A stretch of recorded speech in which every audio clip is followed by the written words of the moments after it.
brought to you by Candid.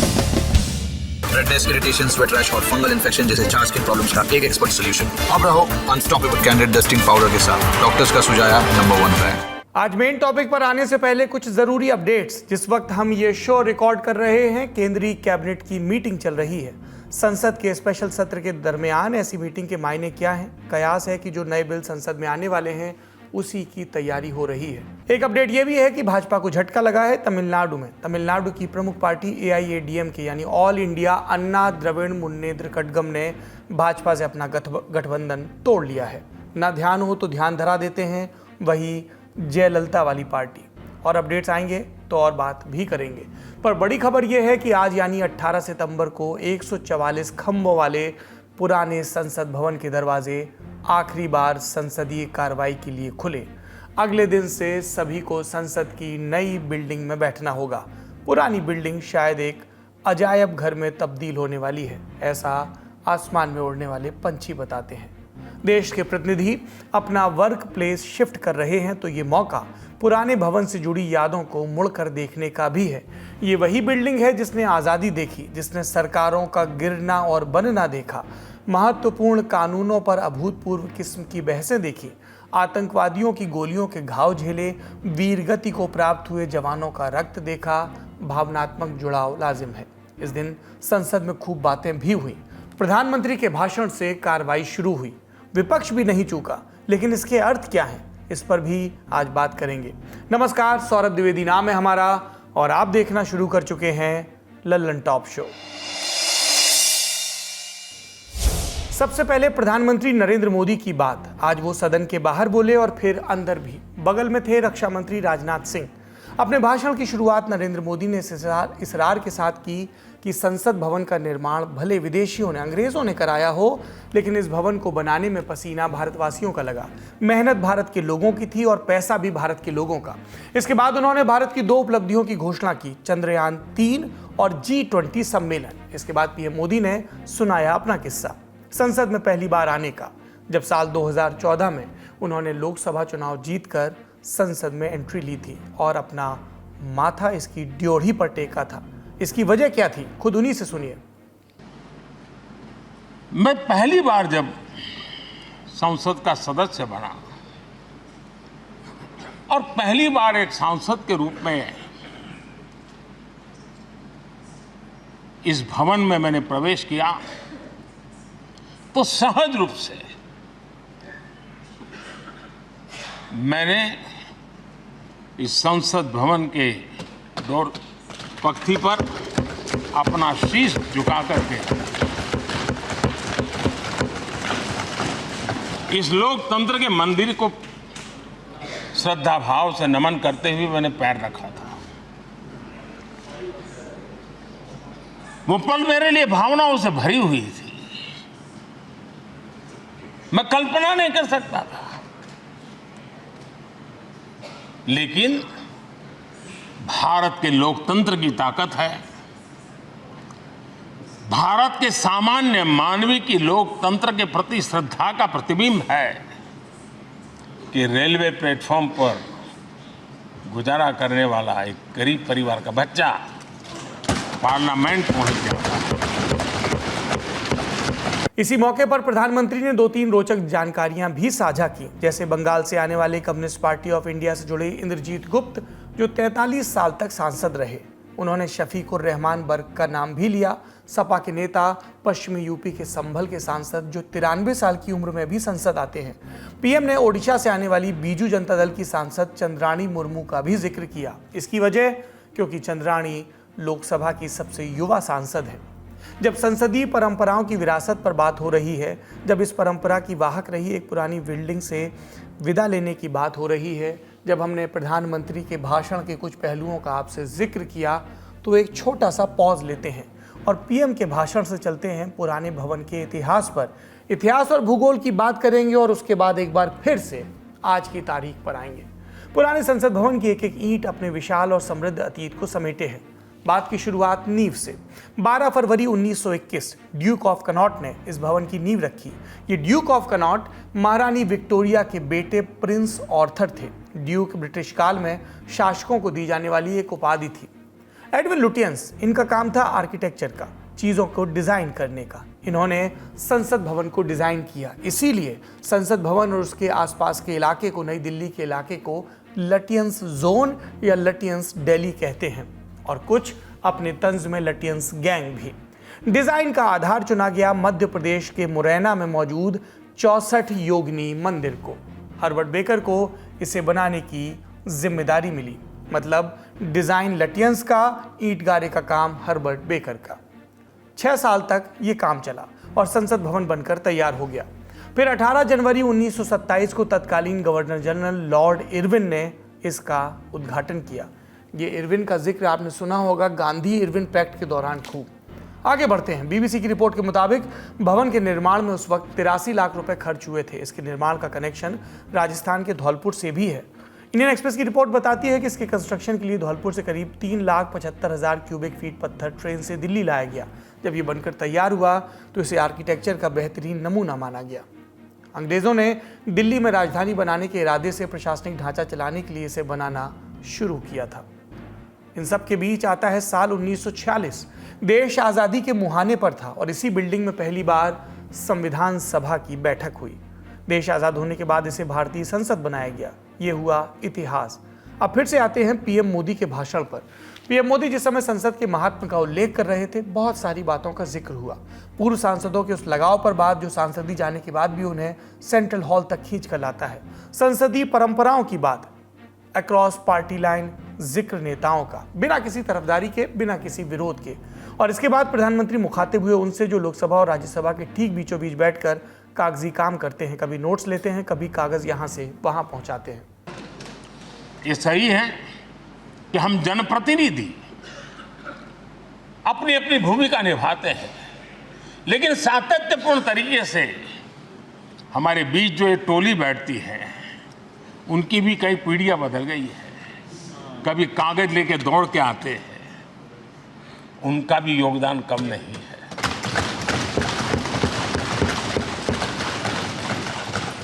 हमें कागज पत्र पहुंचाने के लिए दौड़ते हैं। सदन में कोई गलती ना हो जाए, उसके निर्णय में कोई गलत ना हो जाए, उसके लिए वो चौकन्ने रहते हैं। जो काम इनके द्वारा हुआ है, उसने भी सदन के क्वालिटी ऑफ गवर्नेंस में तेजी लाने में बहुत बड़ी मदद की है। मैं उन सभी साथियों का और इनके पूर्व में जो रहे हैं उनका भी हृदय से अभिनंदन करता हूं। पीएम मोदी के भाषण का वो हिस्सा, इसका जिक्र जरूरी है, जिसकी चर्चा हर जगह हो रही है। उन्होंने जिन बातों का जिक्र किया उन्हें सिलसिलेवार देखते हैं। जवाहरलाल नेहरू का आज़ादी का भाषण, जो आज भी प्रेरणा देता है। देश की पहली सरकार का जिक्र, इस सरकार में बाबा साहब अम्बेडकर और श्यामा प्रसाद मुखर्जी की भूमिका। हरित क्रांति और 65 के युद्ध के समय लाल बहादुर शास्त्री का सदन में भाषण और एक्शन। इंदिरा गांधी के नेतृत्व में बांग्लादेश की मुक्ति का आंदोलन। इमरजेंसी के वक्त लोकतंत्र पर हमला, इमरजेंसी के बाद लोकतंत्र की वापसी।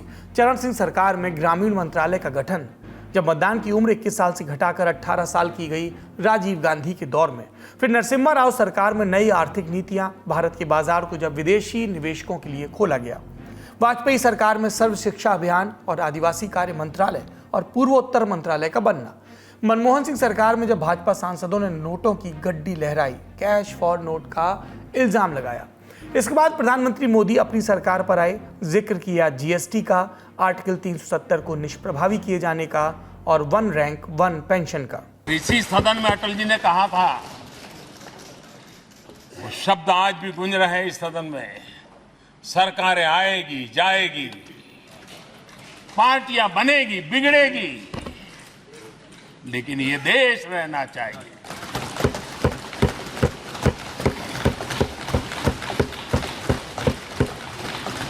आदरणीय अध्यक्ष जी, पंडित नेहरू की जो प्रारंभिक मंत्री परिषद थी, बाबा साहब आम्बेडकर जी एक मंत्री के रूप में दुनिया की बेस्ट प्रैक्टिसेस भारत में लाने पर बहुत जोर दिया करते थे। फैक्ट्री कानून में अंतर्राष्ट्रीय सुझावों को शामिल करने पर बाबा साहब सर्वाधिक आग्रही रहे थे और उसका परिणाम आज देश को लाभ मिल रहा है। बाबा साहब आम्बेडकर ने देश को नेहरू जी की सरकार में वाटर पॉलिसी दी थी और उस वाटर पॉलिसी बनाने में बाबा साहब आम्बेडकर की बहुत बड़ी भूमिका रही थी। आदरणीय अध्यक्ष जी, हम ये जानते हैं कि भारत में बाबा साहब आम्बेडकर एक बात हमेशा कहते थे कि भारत में सामाजिक न्याय के लिए भारत का औद्योगिकरण होना बहुत जरूरी है, क्योंकि देश के दलित पिछड़ों के पास जमीन ही नहीं है, वो क्या करेगा? औद्योगिकरण होना चाहिए। और बाबा साहब इस बात को मान करके डॉक्टर श्यामा प्रसाद मुखर्जी, जो पंडित नेहरू के मंत्री थे, उन्होंने इस देश में और पहले वाणिज्य मंत्री के रूप में और उद्योग मंत्री के रूप में उन्होंने इंडस्ट्री पॉलिसी इस देश में लाई थी। आज भी कितनी ही इंडस्ट्री पॉलिसी बने, लेकिन उसकी आत्मा वही होती है जो पहली सरकार के थी। इसी सदन में मनमोहन जी की सरकार कैश फॉर वोट को भी, उस कांड को भी सदन ने देखा है। पुरानी संसद का आखिरी दिन, लोकसभा में पीएम मोदी बोल रहे थे तो राज्यसभा में नेता विपक्ष मल्लिकार्जुन खड़गे। संक्षेप में आपको बताएं तो खड़गे के भाषण में भी नेहरू का जिक्र था और बहाने से निशाने पर थे प्रधानमंत्री मोदी और उनकी सरकार। खड़गे ने कहा, नेहरू विपक्षियों को साथ लेकर चलते थे। पहली सरकार में उन्होंने अंबेडकर और मुखर्जी को साथ रखा। पर खड़गे ने मोदी सरकार पर विपक्षियों से दूरी बनाने का आरोप लगाया। मजबूत विपक्ष होने की बात कही तो सही, पर एक तंज भी कसा। कहा कि यहाँ विपक्ष मजबूत है तो ईडी और सीबीआई की मदद से उसे कमजोर किया जा रहा है और फिर विपक्ष को वॉशिंग मशीन की मदद से क्लीन भी किया जा रहा है।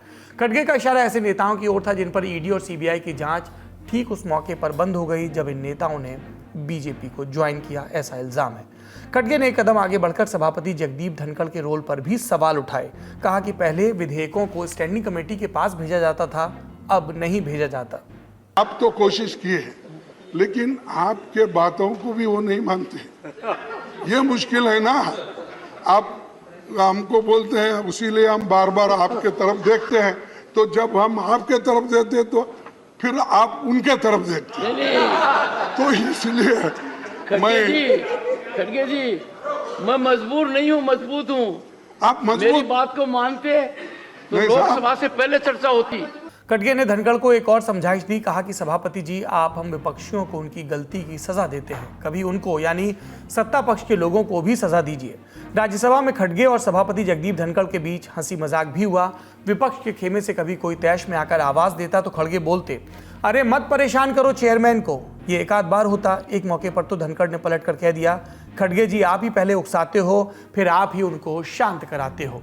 ऐसा ही मौका एक बार और आया। खड़गे ने कहा कि हमने मणिपुर हिंसा पर बहस की मांग रखी, प्रधानमंत्री यहां बात करने नहीं आए। धनखड़ तत्काल बोले, अरे मैंने कोशिश भी की। और खड़गे ने तब जवाब दिया, बताइए, उन्होंने आपकी बात भी नहीं मानी।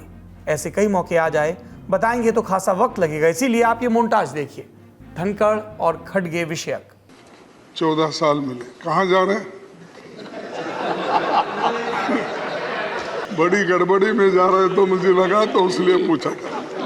ये टच करना कानून का उल्लंघन भी है।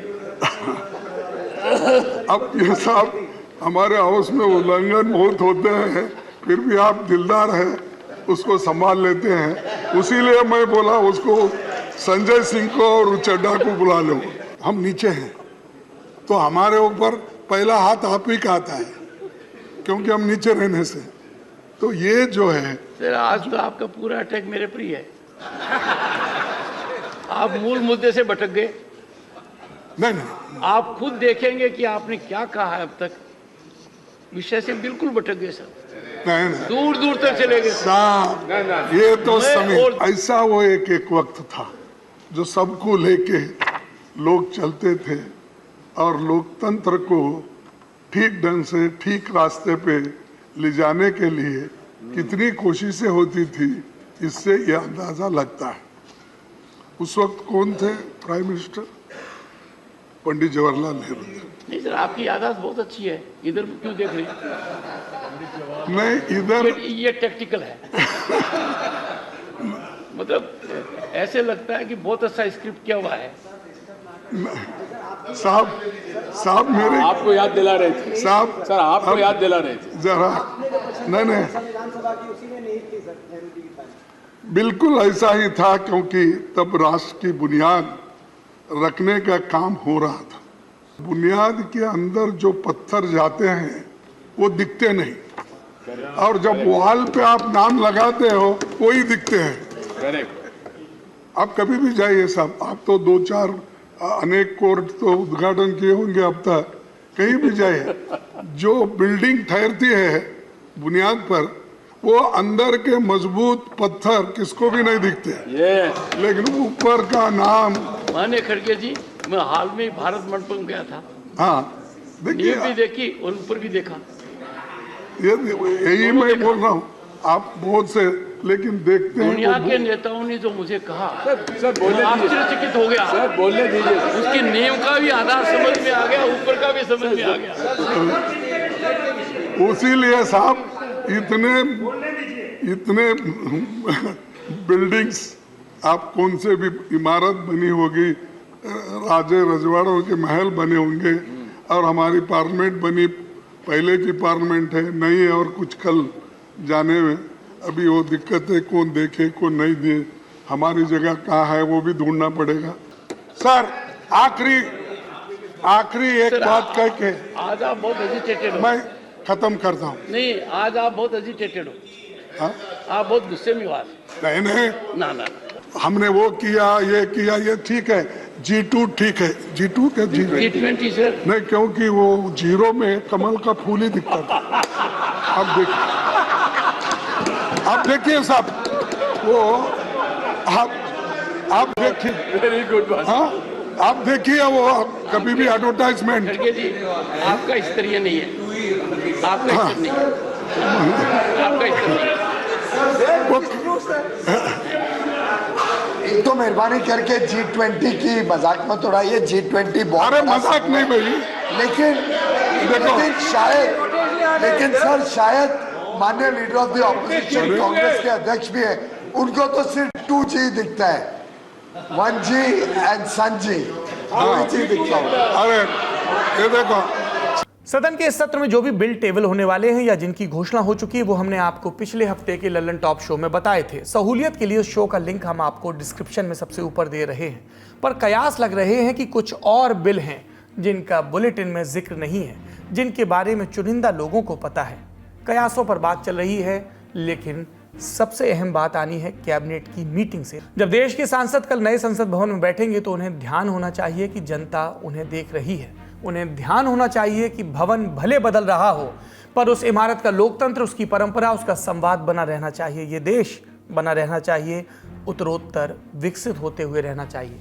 इसका लोकतंत्र ही इसकी प्राणवायु है। राजनीतिक खबरें यहाँ पर समाप्त होती हैं, लेकिन लल्लन टॉप शो नहीं। आपने गौर किया होगा, पिछले कुछ हफ्तों से हम कभी आलोचना की बात, कभी तथ्य की बात करते हैं, पर आखिरी में उम्मीद का जिक्र करते हैं।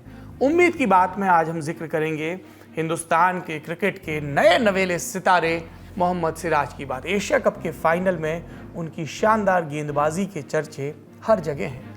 ये वही मोहम्मद सिराज हैं जिनके बारे में कुछ महीनों पहले भद्दी झूठी खबरें चल रही थी।